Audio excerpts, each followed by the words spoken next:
है dear students, welcome to MBCC classes. आइए dear, आज हम लोग रासायनिक समीकरण को संतुलित करने के लिए सीखेंगे कि रासायनिक समीकरण को संतुलित कैसे किया जाता है। ठीक है, तो आप वीडियो में शुरू से अंत तक बने रहिए, तभी समझ में आएगा। एकदम समझ में आएगा ही आएगा 100%। लेकिन हाँ, शुरू से अंत तक देखते रहिएगा वीडियो को। तब अगर बीच में स्किप करके भागिएगा तो फिर समस्या खड़ी होगी, है ना।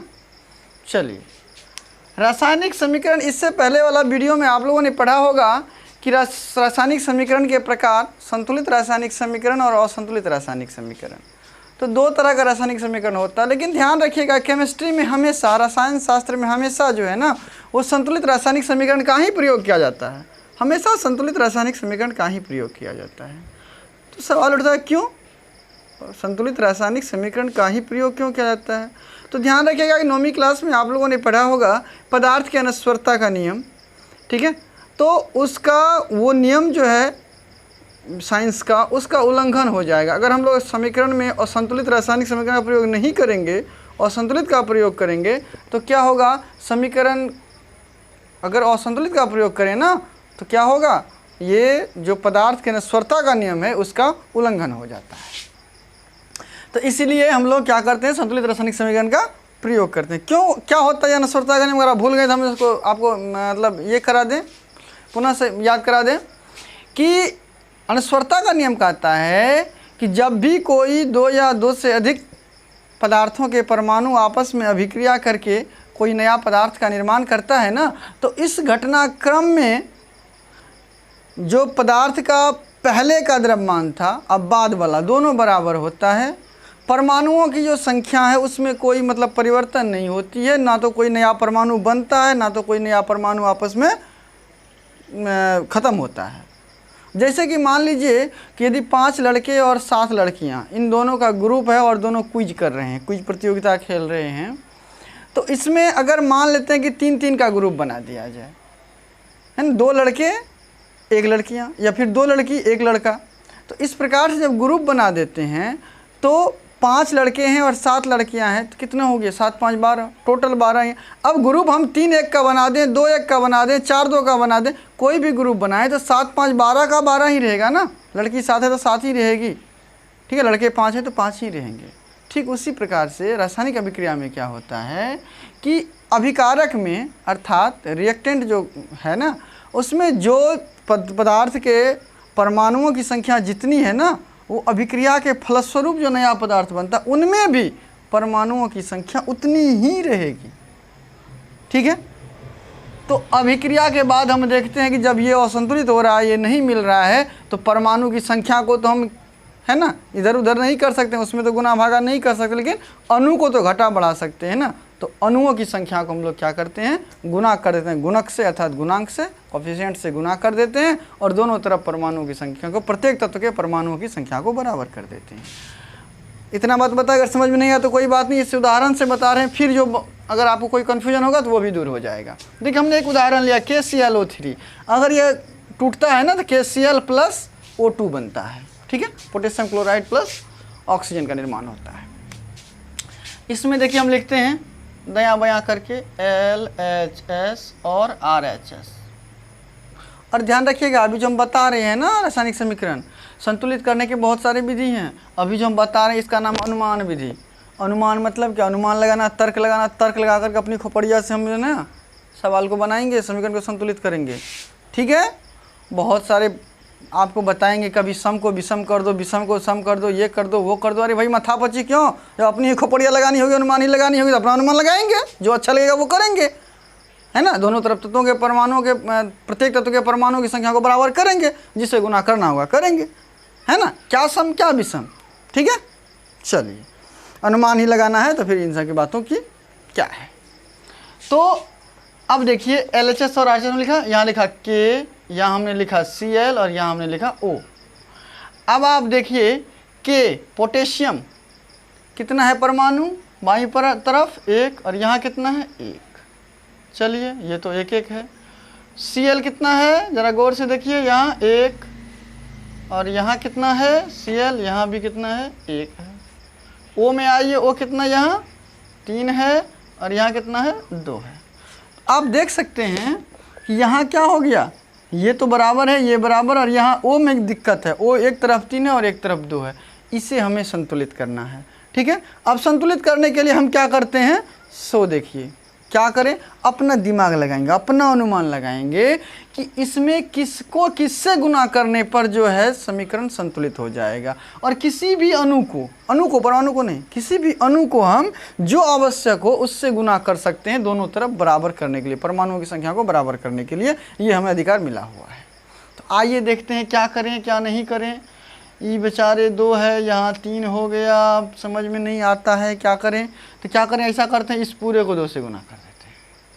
ठीक है, अगर पूरे को 2 से गुना कर दें तो क्या हो जाएगा, गौर से देखिए, K2 Cl भी 2, वो कितना हो गया 3 दूना 6, इससे गुना हो जाता है इसको, है ना, इसको यहाँ जिससे भी जो भी लिखे ना इससे इसको गुना हो गया, 3 दूना 6, और यहाँ क्या हो गया Cl2 K2, वो कितना हो गया 6 हो गया। वो बेचारा यहाँ 3 ही था ना, 2 ही था ना, इसको भी 3 से गुना कर दिए। देख रहे हैं आप, O को हमने क्या किया, O2 था यहाँ ना, O2 को हमने क्या किया 3 से गुना कर दिया। तो ये भी कितना होगा 3 दूना 6। अब K2 Cl2, तो यहाँ K है Cl है, इसको भी 2 से गुना कर दिया, तो K2 Cl2। अब देखिए तो K2 Cl2 O6, K2 Cl2 O 3 दूना 6, हुआ कि नहीं। दोनों तरफ प्रत्येक तत्व के परमाणुओं की संख्या बराबर हो गई, समीकरण संतुलित हो गया। भला इसमें क्या उलझेल है, एक बार 2 बार 3 बार दिमाग लगाएंगे, कहाँ किससे गुना करें ताकि दोनों तरफ प्रत्येक तत्व के परमाणुओं की संख्या बराबर हो जाए, उतना कर दिए, कहानी खत्म है। ठीक है, एक और उदाहरण को देखें, अगला उदाहरण को। और एग्जाम में आपको कहता है संतुलित करने के लिए समीकरण सवाल तो इसे रहता ही रहता है, समीकरण को संतुलित करने का सवाल तो रहता ही रहता है। तो आपको अगर सवाल पूछा जाएगा ना समीकरण संतुलित करने के लिए, तो ये सब लफड़ा में नहीं जाना है, ये तो हम बताएं अभी आपको समझाने के लिए कैसे समझना है ना। आपको तो वहाँ आंसर देना, समझाना थोड़े ना है, आप स्टूडेंट है ना, टीचर थोड़े ना है। तो आपको क्या करना है, ऐसे केवल संतुलित कर देना है, कहानी आपका ख़त्म हो गया, है ना, आपको फुल का फुल मार्क्स मिलेगा। तो आइए अब दूसरा देखते हैं एग्जाम्पल हम लोग। दूसरा एग्जाम्पल, कोई एग्जाम्पल हम लोग ले लेते हैं, जैसे कि Fe और H2O को ले लेते हैं। Fe की तो आपने सुना होगा ना, Fe फेरम, जो कि क्या लोहा का संकेत है, अब प्लस H2O, तो ये बना लेता है आपको Fe3O4 प्लस H2। अब देखिए फिर दया बया कर लेते हैं, और जब दया बया का खेल है तो क्या दिक्कत है, कर लीजिए। LHS RHS, तो Fe, और यहाँ क्या है H, और यहाँ क्या है O। Fe का संख्या कितना परमाणु, दाईं तरफ बाईं तरफ में 1 और दाईं तरफ में 3। H का दाईं तरफ में 2, बाईं तरफ में 2, बाईं तरफ में 2, और दाईं तरफ में H का मान 2, O का मान 1, और इधर कितना है O का मान, O का मान 4। ठीक है, चलिए अब इसे हमें बैलेंस करना है। अब बैलेंस कैसे किया जाए जरा इस पर गौर कीजिए। 1 3 2 2 केवल यही बैलेंस है, बाकी तो बैलेंस है नहीं। फिर वही बात है, अपनी खोपड़िया को इस पर सेट करना है। कैसे सेट करना है, किससे गुना कर दें, Fe यहाँ 3 है और यहाँ 1 है, O यहाँ 4 है, यहाँ 1 ही। अच्छा ऐसा करते हैं ना, ई वाला जो है इसको 4 से गुना कर देते हैं, तो बोलिए H8O4, O 4 मिला ना, H8 हो गया, एक लफड़ा और खड़ा हो गया, कोई बात नहीं, यहाँ 4 से गुना कर दीजिए, तो H हो गया ना 4 दूना 8, लफड़ा ख़त्म। H का लफड़ा ख़त्म, O का लफड़ा ख़त्म, लेकिन Fe तो बचा हुआ है। Fe कितना यहाँ 3, और यहाँ कितना अकेले है, यहाँ 3 से गुना कर दीजिए। हाँ आप मिलाइए, कितना हो गया Fe 3, H 4 दूना 8, और यहाँ कितना H 4 दूना 8, O कितना 4, और O कितना 4। हो गया ना, सब कुछ मिल गया ना, समीकरण संतुलित हो गया ना। यही तो करना था, यही है संतुलित करना, एकदम आसान है। अनुमान लगाइए और समीकरण को संतुलित कीजिए, मार्क पाइए। समझ में आ रही है, आप स्किप मत कीजिएगा, वीडियो को लास्ट तक देखिएगा, है ना। हाँ, क्यों, एग्ज़ाम में आपको पास करना है, आपको नॉलेज बढ़ाना है, अभी आपको अपना फ्यूचर बनाना है।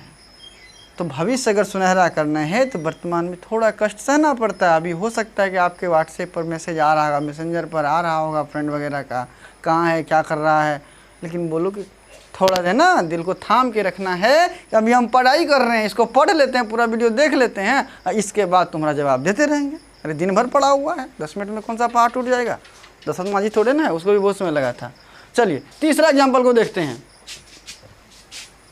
आइए तीसरा एग्जाम्पल एक को ले लेते हैं, वो कोष्ठक में हॉल वाला जो रहता है, तो थोड़ा आप लोग वो टाइप भी समझ ही ले। अब देखिए हम एक क्वेश्चन लिख रहे हैं Al प्लस लिख रहे हैं H2SO4 यानी कि एल्युमिनियम और सल्फ्यूरिक अम्ल। अब ये जब अभिक्रिया करता है ना तो बना लेता है Al2SO4 whole 3, Al2SO4 whole 3, SO4 whole 3 plus H2 hydrogen gas मुक्त होता है, क्योंकि कोई भी धातु अगर अम्ल से अभिक्रिया करेगा तो हाइड्रोजन गैस तो मुक्त होगा ही होगा। अब देखिए हॉल का मतलब क्या होता है, हॉल जब है ये जो है ये वाला संख्या, इससे इसके अंदर में जितना परमाणु है ना सब के परमाणु को गुना है। तो यहाँ S अकेले है तो 1 तिया 3, O है 4 तो 4 तिया 12, यानी कि इसका मतलब हो गया O 12 और S 3।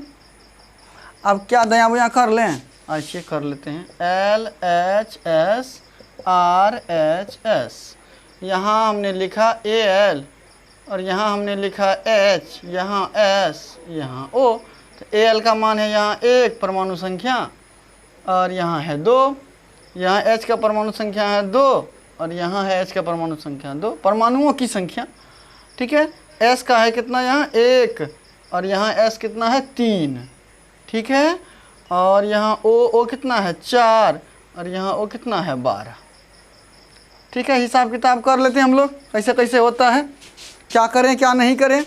ठीक है, आइए देखते हैं। तो 1 2 2 2 ये तो बराबर है, ये देखिए ये 1 2 हो गया, यहाँ ये 2 2 हो गया, 1 3 हो गया, 4 12 हो गया, ये कहाँ ये बराबर है केवल, बाकी सब अनबैलेंस है, एक बैलेंस है बाकी सब अनबैलेंस है। तो फिर गुना करेंगे, जिससे आवश्यकता होगा उससे गुना करेंगे और गुना करके दोनों तरफ प्रत्येक तत्व के परमाणु की संख्या को बराबर कर देंगे, समीकरण हमारा संतुलित हो गया। ठीक है, आइए देखते हैं किससे गुना करना होता है, कहाँ गुना करना होता है, हम लोग आपस में सुलझा लेते हैं इस मामला को। तो Al 2 था ना, इसको 2 से गुना कर दीजिए, Al की कहानी खत्म। S 3, S यहाँ अकेले है, इसको भी 3 से गुना कर ही दीजिए तो लफड़ा खत्म। S 3, लेकिन H कितना हो गया 3 दूना 6, तो यहाँ भी 3 कर दीजिए H का मान, 3 दूना 6, ये कितना हो गया 3 दूना 6, S कितना 3, S कितना 3, O कितना हो गया 3 चौके 12, 3 चौके 12। अब प्रत्येक तत्व के परमाणुओं को मिला लीजिए, Al 2 Al 2, H कितना 6 तो H कितना 3 दूना 6, S कितना 3 तो S कितना 3, O कितना 12 तो O कितना 12। क्लियर, तो इस प्रकार से हम लोग बैलेंस कर लिए। तो आप लोग अब तो इस प्रकार का भी सवाल भी बना सकते हैं। ठीक है, तो ये रहा आपको समीकरण को संतुलित, एकदम आसान चीज़ है, कोई भारी चीज़ नहीं है, सवाल तो पूछता ही पूछता है। तो इसीलिए आप लोग जो है ना इसको अच्छा ढंग से समझ लीजिए। अगर एक बार में समझने है, वीडियो को 2 बार देखिए, 3 बार देखिए, है ना, पॉज करके इसको समझिए, नोट कीजिए, कॉपी कलम रखिए। मतलब अगर आप तहे दिल से अगर कोशिश करेंगे ना तो निश्चित रूप से आपको सफलता मिलेगी और निश्चित रूप से आपके समझ में आएगी, है ना। चलिए आगे बढ़ते हैं। अब आपको ऐसा करते हैं ना, हम 1-2 दे देते हैं संतुलित करने के लिए, 1-2 दे देते हैं आपको होमवर्क में, आप लोग उसको संतुलित करके रखिएगा इसी प्रकार से। और जब अगला केमिस्ट्री का वीडियो आएगा ना तो उसमें पहले हम उसको संतुलित करके आप लोगों को बता देंगे, आप लोग मिला लीजिएगा, आप सही किए गलती किए। ठीक है, और इसके बाद जो है अगला वीडियो दिया जाएगा। तो लिखिए, तो होमवर्क में 2 को हम दे रहे हैं, ज़्यादा नहीं देंगे, आप लोग भी बोर हो जाइएगा, एकदम कम से कम केवल और केवल 2 ही सवाल देते हैं। एक दे देते हैं N2 प्लस H2, मतलब कि NH3 बनता है, नाइट्रोजन और हाइड्रोजन मिल करके अमोनिया बनाता है। ठीक है, और दूसरा दे देते हैं सवाल में, क्या लीजिएगा, अच्छा एक ये बोला ले लेते हैं,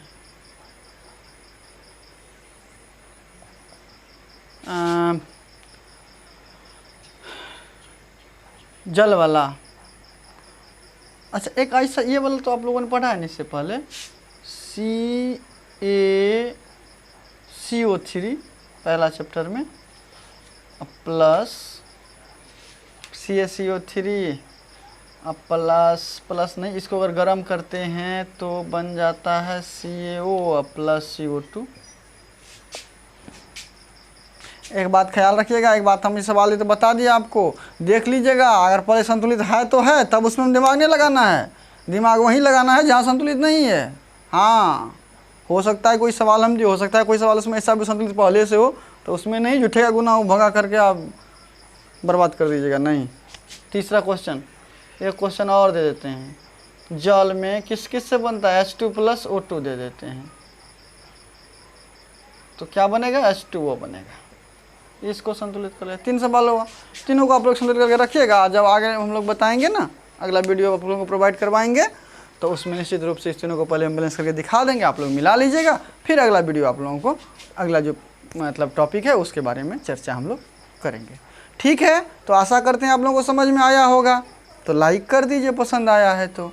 अगर आपको लगता है कि ये चैनल आपके लिए कामयाब है, यूजफुल है, क्योंकि इसी प्रकार से लगभग सभी विषय का वीडियो हम अपलोड करते रहते हैं, कोशिश कर रहे हैं जहाँ तक संभव हो आप लोगों को अधिक से अधिक वीडियो प्रोवाइड करवाएं और तैयारी हो जाए आप लोगों का घर बैठे अच्छा ढंग से। तो अगर आपको लगता है कि चैनल आपके लिए यूजफुल है तो सब्सक्राइब कर दीजिए, बगल में बेल आइकन है ना घंटी वाला, उसको दबा दीजिए, तो कोई भी अगर वीडियो डालेंगे तो आपको नोटिफिकेशन मिल जाएगी सबसे पहले और आसानी से आप देख सकते हैं। तो ठीक है, मिलते हैं अगला वीडियो में, तब तक के लिए पढ़ते रहिए मन लगा करके। जय हिंद।